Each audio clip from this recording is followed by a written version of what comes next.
Yo no quería el amor, nunca lo quise. Lo que yo quería era algo mucho más básico, más crudo, más primitivo, ser deseado, que una mujer me mirara y pensara, yo quiero estar con él. No por lo que dijera, no por lo que tuviera, no por ser buen tipo.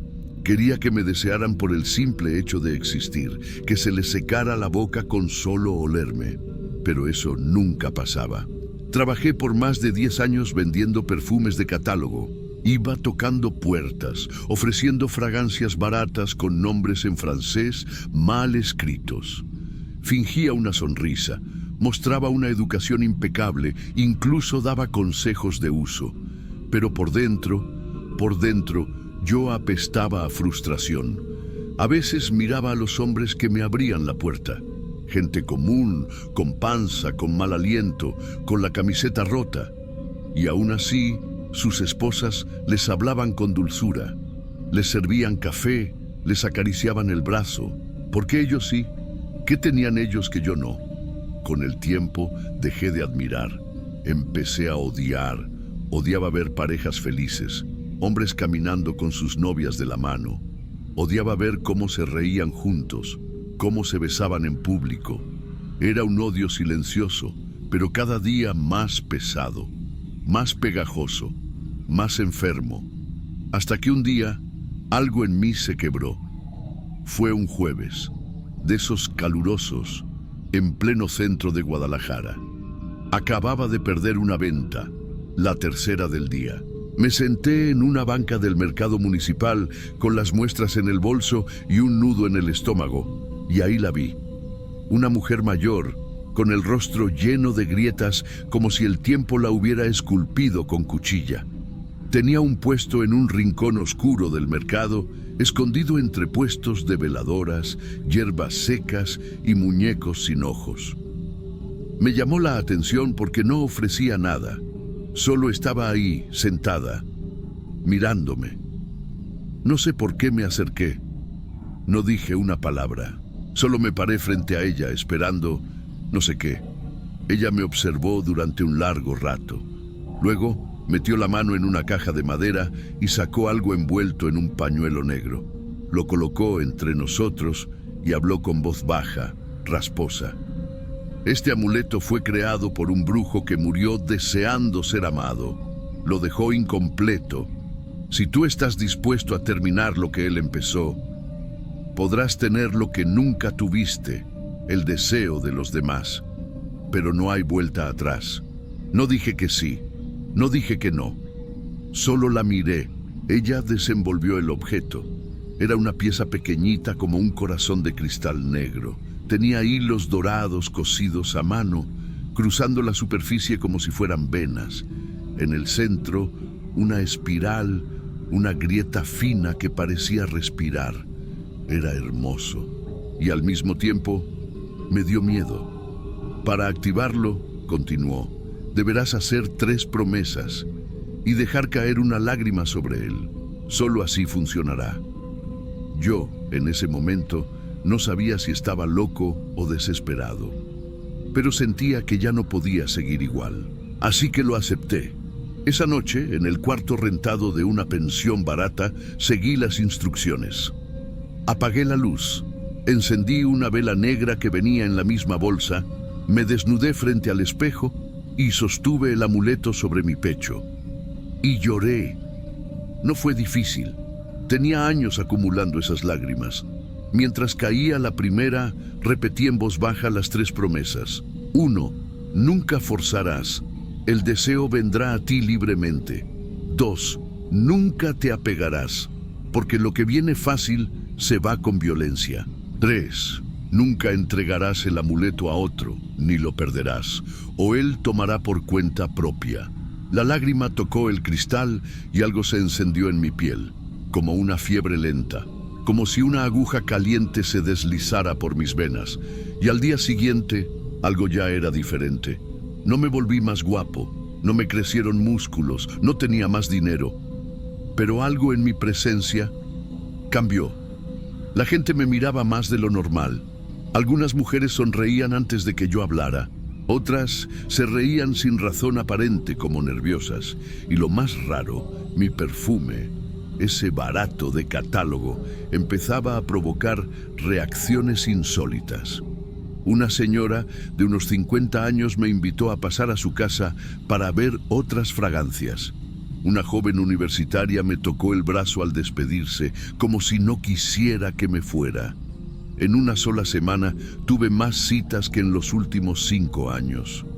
Era como si yo me hubiera convertido en una idea, en una necesidad que nadie comprendía. No era hipnosis, era atracción, pura, sucia, profunda. Y eso, al principio, me hizo sentir vivo. Empecé a visitar clientas antiguas. Mujeres que antes apenas me miraban, ahora me abrían la puerta con sonrisas extrañas. Algunas me tocaban el rostro, otras me pedían que me sentara más cerca. Una mujer casada me preguntó si podía oler mi cuello. No hice nada, solo dejé que pasara, porque la primera promesa era clara: nunca forzarás. Ellas vendrían, y vinieron, pero también vinieron las lágrimas. Algunas lloraban después de estar conmigo. Decían no entender lo que les pasaba, me pedían perdón. Otras me suplicaban que las olvidara. Una incluso me dejó una nota: nunca te vi, pero no puedo sacarte de mi cuerpo.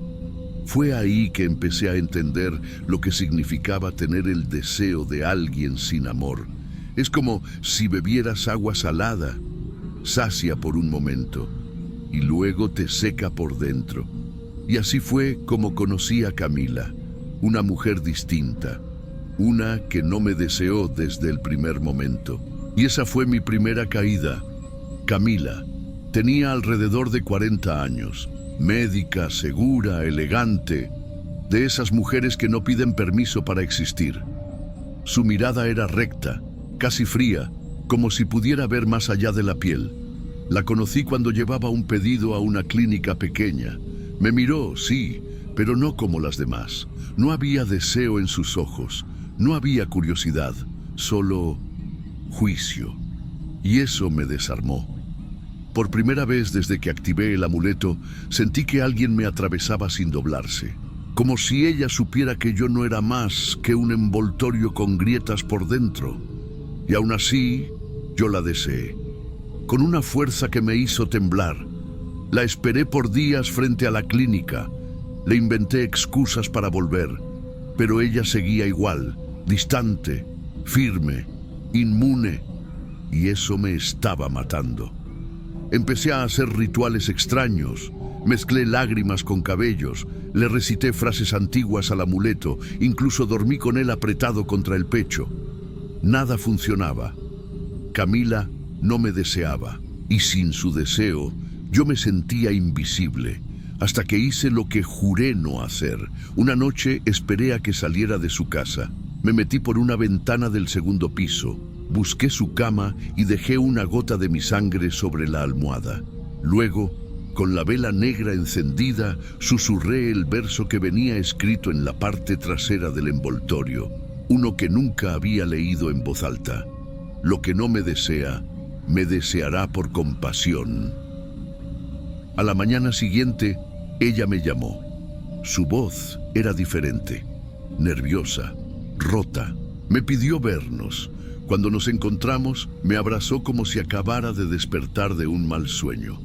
Me dijo que había soñado conmigo, que no entendía lo que sentía, que quería hablar, solo hablar, pero temblaba.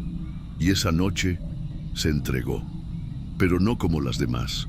Lo que ocurrió fue intenso, sí, pero había algo enfermo en su manera de tocarme, como si su cuerpo no respondiera a su mente, como si estuviera bajo el agua, ahogándose mientras intentaba sonreír. Lloró después. Me pidió perdón. Dijo que no sabía por qué lo había hecho. Yo tampoco lo sabía.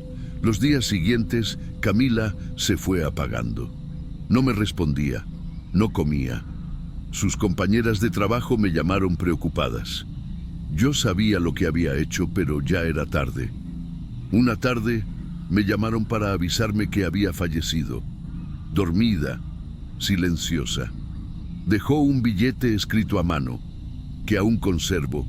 Yo nunca quise amarte, y sin embargo no podía evitarlo. Sentía que mi cuerpo no era mío. El amuleto comenzó a arder, no figuradamente, literalmente. Sentía un calor punzante en el pecho, como si algo dentro del cristal se moviera, como si respirara. Y entonces llegaron las consecuencias. Cada vez que una mujer me miraba con deseo, sentía un dolor agudo en el centro del pecho, como si el corazón de vidrio estuviera latiendo por cuenta propia. Cada contacto, cada roce, era como una cuchillada interna. Empecé a enfermar, a debilitarme, a tener alucinaciones. Una noche soñé con la vieja del mercado. Su rostro estaba lleno de grietas, igual que el amuleto. Me hablaba sin mover los labios. Rompiste la tercera promesa, activaste el castigo. Nunca debiste entregar el amuleto a la voluntad de otro. Ahora él decide. Él elige quién te desea, y tú ya no podrás decir que no. Desde entonces, todo se salió de control. Mujeres de todas las edades comenzaron a seguirme. Algunas se paraban frente a mi edificio, descalzas, mirando hacia mi ventana. Otras dejaban flores, cartas, objetos extraños. Una vez encontré sangre fresca en la puerta de mi apartamento. Otra vez desperté con una mujer desnuda en mi cocina, cocinando huevos, como si fuera mi esposa de toda la vida. Intenté esconderme, cambié de ciudad, corté mi cabello, quemé ropa. Nada sirvió. Una mujer me besó en plena calle, con los ojos cerrados, murmurando mi nombre como si rezara. Otra intentó cortarme un pedazo de piel con una navaja para coserlo a un muñeco y no perderme jamás. Yo ya no tenía control, ni sobre ellas, ni sobre mí. Intenté salir de esto, buscar ayuda médica, psicológica, espiritual. Intenté desaparecer. Pero cada vez que cerraba los ojos, el amuleto estaba ahí, más profundo, no solo colgado en mi pecho, sino adentro, como si se hubiera fundido con mi carne. Yo ya no puedo amar, no puedo tocar sin dañar, no puedo vivir en paz. Grabo esto en la madrugada, desde un lugar que no voy a mencionar, esperando que alguien me escuche. No busco piedad, no quiero redención. Solo quiero advertirles, hay cosas que parecen inofensivas, deseos que se disfrazan de sueños, pero lo que uno desea con demasiada fuerza, también lo devora.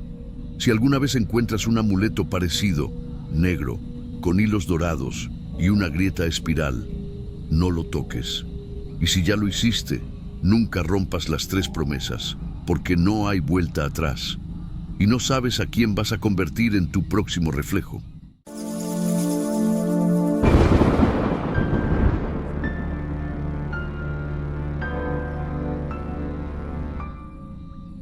No sé por qué estoy haciendo esto. Nunca lo conté en voz alta, ni siquiera en el confesionario, y juro que lo intenté. Pero hay cosas que ni Dios parece querer oír. Me llamo Clara, tengo 41 años. Soy secretaria y vivo sola desde hace poco más de 6 años. El último hombre que amé me dejó en silencio. No hubo discusión, no hubo ruptura. Simplemente dejó de responder, como si yo me hubiera desvanecido. Desde entonces aprendí a calmar mis ansias con medicamentos que me hacen dormir sin soñar y con oraciones que ya no creo que alguien escuche. Aún así, algo en mí seguía encendido, algo que deseaba ser visto, tocado, querido. Era pequeño, como un rescoldo, pero estaba ahí, hasta que un día ese algo se volvió llama. El apartamento del lado llevaba meses vacío. Yo ya ni recordaba el son de otras voces por aquella pared delgada como papel. Pero una tarde escuché pasos, luego el arrastrar de muebles. Esa noche, por el calor, dejé mi abajur encostado a parede y pude oír claramente o som de diseños animados, risas infantiles, suspiros. un nome, Iván. Él se llamaba Iván. Recién separado, padre de un niño de unos 8 años. No tenía idea de cómo lo sabía todo eso. Supongo que prestaba demasiada atención a lo que no debía. Era guapo, de una belleza discreta, con algo en los hombros que decía, estoy cansado. Me hizo pensar que quizá, igual que yo, él también estaba roto. Empecé a salir de casa más seguido, con excusas ridículas. Me olvidé la llave. ¿Es este paquete tuyo? Perdón, creí que era mi timbre. Siempre con la esperanza de cruzarlo en el pasillo. Él siempre respondía con una sonrisa.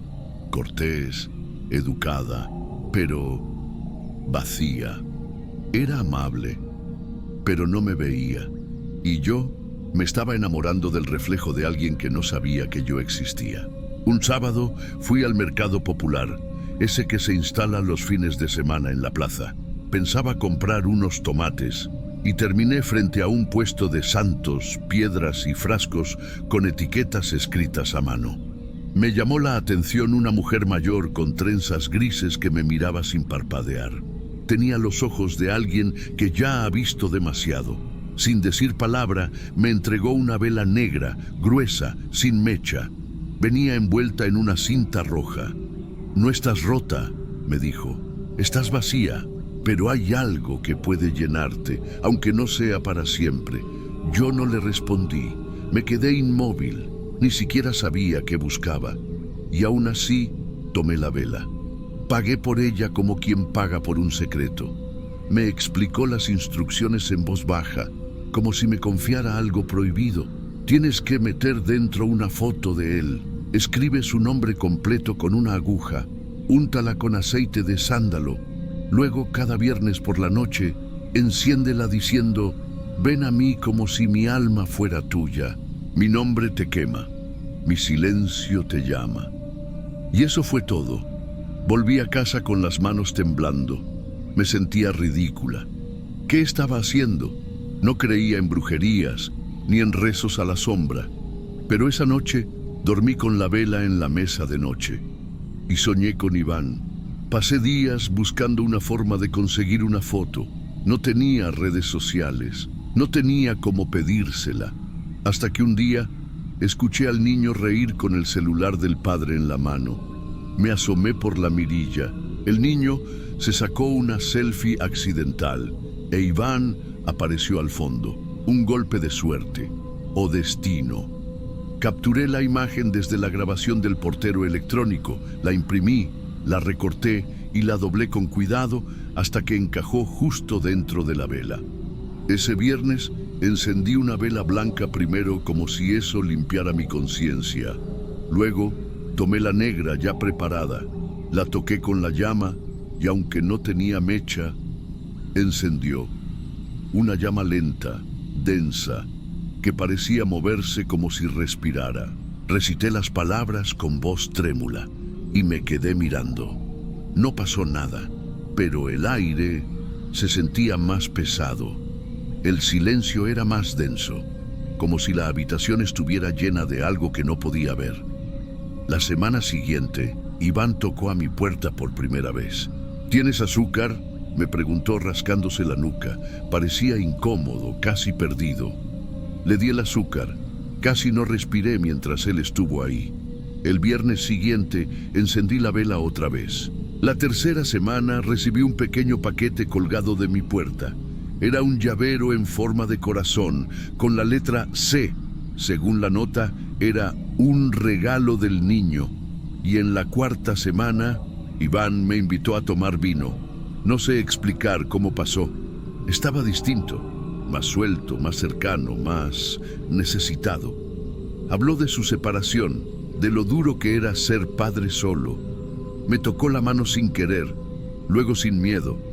Me besó con fuerza. Dormimos juntos esa noche. Yo lloré después, de felicidad, de alivio, de victoria. Pensé, funcionó. No sabía que había comenzado algo que no podía detener. Iván empezó a venir todos los días. Me llamaba por la mañana. Me preguntaba qué quería cenar. Pero pronto dejó de ser dulce. Una tarde gritó por teléfono con su ex. Luego empezó a quejarse de que yo salía mucho, de que otros hombres me miraban, revisaba mis mensajes, me pedía la ubicación en tiempo real. Intenté parar el ritual, tiré la vela a la basura, pero al día siguiente estaba en la estantería con la foto dentro, como si nadie la hubiera tocado. Intenté quemar la imagen, no ardía. El fuego se apagaba al tocarla. Comencé a escuchar susurros en los sueños. Aún no has terminado lo que comenzaste. Y Iván empeoraba. Una noche me desperté con él parado al borde de la cama. Estaba desnudo, cubierto de sudor, mirándome sin parpadear. «Tú me hiciste así», dijo con voz apagada. «Ahora no me sueltes, nunca, o te rompo entera». Me paralicé. No supe si fue una amenaza, una súplica o ambas. Después de esa noche dejé de dormir bien. Iván ya no era el hombre silencioso del otro lado de la pared. Era una presencia constante, intensa, devoradora. Me escribía decenas de mensajes al día. Me llamaba sin parar. Me vigilaba desde la ventana de su cocina como si esperara que yo cometiera algún error. Y lo peor es que yo lo permitía, porque una parte de mí seguía creyendo que ese era el precio del amor, que por fin alguien me había elegido, aunque fuera así, con miedo. El niño, sin embargo, comenzó a cambiar también. Antes lo escuchaba reír viendo sus dibujos animados. Ahora lloraba cada vez que llegaba. Se negaba a entrar. Una vez, desde mi puerta entreabierta, lo vi temblando, con las manos sobre los oídos. Iván le gritaba por algo, no sé qué. Cerré la puerta, apagué la luz. Fingí que no era conmigo. Unos días después, la exesposa de Iván vino a buscarme. «Perdona que te moleste, ¿tú has notado algo raro con él?», me preguntó con una cara que mezclaba preocupación y cansancio. Yo mentí. Dije que apenas lo conocía, que solo nos saludábamos de vez en cuando. No sé por qué mentí.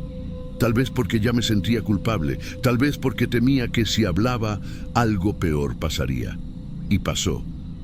Una tarde de viernes, el mismo día en que por costumbre o debilidad volví a encender la vela, escuché los gritos.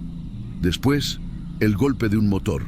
Sirenas. Iván había intentado atropellar a su ex mujer frente a la escuela del niño. El niño estaba en el auto. Varios vecinos lo vieron. La policía lo redujo. Lo internaron en un hospital psiquiátrico esa misma noche. Lo declararon inestable. Diagnosticado con trastorno de personalidad con episodios psicóticos. Lo medicaron, lo aislaron y yo lo miraba todo desde la ventana de mi sala como si estuviera viendo el final de una obra de teatro que yo misma había escrito. Sabía que no era su mente, era yo, era la vela. Era el deseo que no debía haber tocado. Hoy ya no enciendo esa vela. La tengo guardada, envuelta en un pañuelo, en una caja de madera al fondo del armario. La he intentado tirar 3 veces. Siempre vuelve. O quizás yo misma la saco sin saber. No lo sé. Lo único que sé es que sigo sola. No vacía, no exactamente, pero sí con miedo. Miedo de que un día alguien ponga mi foto en una vela igual, que recite mi nombre y que me obligue a amar lo que no elegí. Porque ahora entiendo que el amor no forzado no es amor. Es una prisión, una soga suave que aprieta lento. Y cuando te das cuenta, ya no puedes respirar.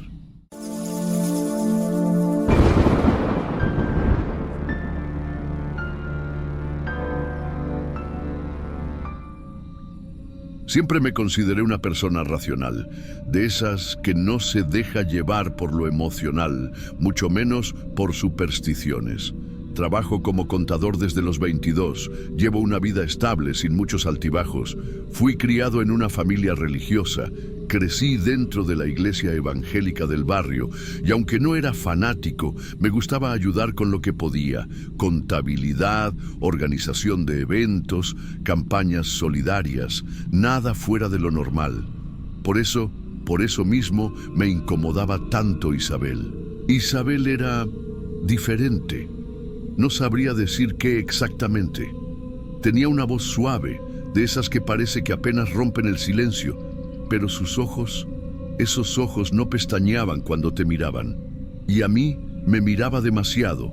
No era escandalosa ni invasiva, pero siempre estaba cerca. En cada evento, cada reunión de voluntarios, siempre encontraba la forma de quedar en el mismo grupo que yo, aunque los demás intentaran evitarlo. Nadie lo decía en voz alta, pero era evidente que la veían como una mujer solitaria, un poco fuera de lugar. Yo no la odiaba, pero su presencia me molestaba, me inquietaba. Había algo en ella que me hacía sentir observado, incluso cuando no decía una palabra. La primera vez que noté algo extraño fue una noche de miércoles. Desperté con la sensación de que alguien me susurraba el nombre. Adrián. Estaba solo en el apartamento, como siempre. No había nadie, pero no pude volver a dormir. Al día siguiente la vi en la iglesia y fue como si la estuviera viendo por primera vez.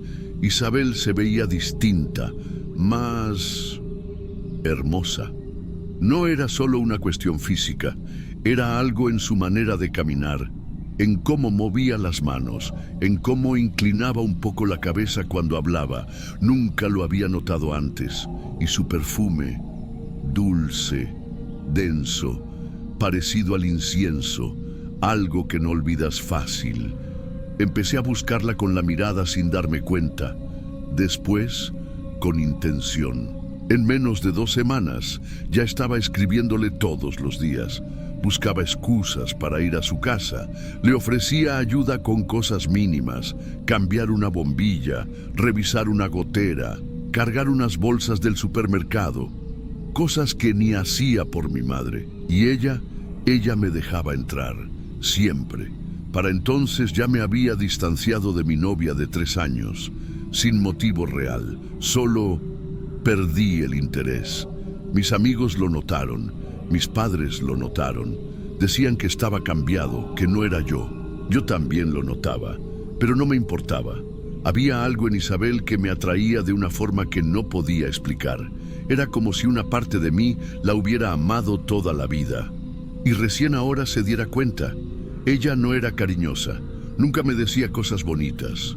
A veces ni sonreía, pero eso no me alejaba. Al contrario, me desesperaba por agradarle.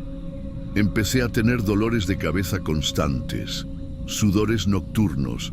Olía cosas que nadie más olía: vela derretida, tierra húmeda, hierba quemada. Y cuando intentaba alejarme, me daban náuseas. Una vez, después de discutir con ella, vomité una sustancia negra, espesa, con olor a moho. Fui al médico, pero no encontraron nada. Nada. No sabía qué me pasaba. Lo único que tenía claro era que la necesitaba cerca. Cada vez que pensaba en alejarme, me sentía enfermo. Cada vez que otros hombres se acercaban a ella, sentía una ira que no era mía. Una posesividad animal, ciega. Un domingo en la tarde discutimos fuerte. Le dije que necesitaba espacio, que algo no estaba bien. Ella me miró, en silencio, como siempre, pero esa vez algo en su rostro cambió. Sus ojos se humedecieron, pero no lloró, y yo me sentí culpable, vacío. Al día siguiente recibí la noticia. Isabel había muerto. Me lo dijo una hermana de la iglesia. Mal súbito, dijeron. Nadie sabía exactamente qué pasó. El velorio fue sencillo, reservado. La familia, muy cerrada. No dejaron que muchos se acercaran. Intenté ir, pero me desmayé en el camino. Era como si mi cuerpo supiera que ella aún no me había soltado. Intenté seguir con mi vida, volver a la iglesia, al trabajo, a mis rutinas. Pero nada era igual. La casa se sentía vacía y al mismo tiempo llena. Empecé a soñar con ella, siempre igual. Ella sentada en la oscuridad, mirándome, como cuando aún estaba viva, sin hablar, solo mirándome, como si estuviera esperando que yo dijera algo que nunca llegaba a decir. A veces despertaba con el eco de su voz en el oído, no una palabra, solo su respiración. Las luces de casa comenzaron a fallar, lámparas que parpadeaban sin motivo, objetos que cambiaban de lugar, puertas entreabiertas que yo juraba haber cerrado. Y cada vez que intentaba acercarme a otra mujer, incluso para una conversación casual, algo pasaba. Una taza se rompía sola, mi estómago se revolvía, una sombra pasaba por el rabillo del ojo. Una vez, mientras cenaba con una amiga del trabajo, sentí un sabor amargo tan intenso que tuve que escupir en la servilleta. Era como óxido o como vela derretida. No fue hasta que entré a su antigua casa, después de que sus familiares la abandonaran, que lo comprendí todo. Me costó. Di varias vueltas antes de atreverme, pero algo me empujaba. Una parte de mí necesitaba verla una última vez, sentirla. Recorrí cada rincón de ese lugar. Las paredes seguían impregnadas de ese aroma denso. Sus cosas seguían en su sitio como si fuera a volver en cualquier momento. Y entonces abrí el armario del pasillo. No sé por qué lo hice, solo sentí que tenía que hacerlo. Detrás de unas mantas viejas había un altar, un rincón oscuro, oculto, con velas gastadas, restos de pétalos secos, fotografías mías, varias. Una de ellas estaba atada con una cinta roja, y sobre la cinta estaba escrito mi nombre, a mano, con tinta temblorosa: Adrián. Caí de rodillas, no por miedo, sino porque en ese momento entendí todo lo que había sentido, todo lo que había destruido. No había nacido en mí, había nacido ahí, en ese rincón lleno de cera seca y papel arrugado. Desde entonces he buscado ayuda, espiritual, psicológica, de toda clase, pero nada funciona. He hecho oraciones, ayunos, incluso me alejé de la iglesia un tiempo por vergüenza, pero ella sigue aquí. A veces siento su mano en mi nuca cuando me acuesto, o su aliento en el espejo del baño, no como un fantasma, no como una aparición, sino como una presencia, como si una parte de ella hubiera quedado dentro de mí. La gente dice que el amor verdadero no muere. Yo creo que el amor hecho por la fuerza tampoco, y ese es el verdadero infierno, porque yo no la amé, ella lo hizo para que yo la amara, y lo logró, porque hoy, aunque ya no esté, sigo amándola, y no sé si eso es amor, o si es solo el hechizo aún haciendo efecto, pero lo peor es que no quiero que se acabe. Yo no sabía que ella estaba haciendo todo eso para que yo la amara, y ahora mírame, contándoselo a desconocidos en internet. Si te quedaste hasta el final, suscríbete y deja tu like, que muchos escuchan, pero pocos lo hacen.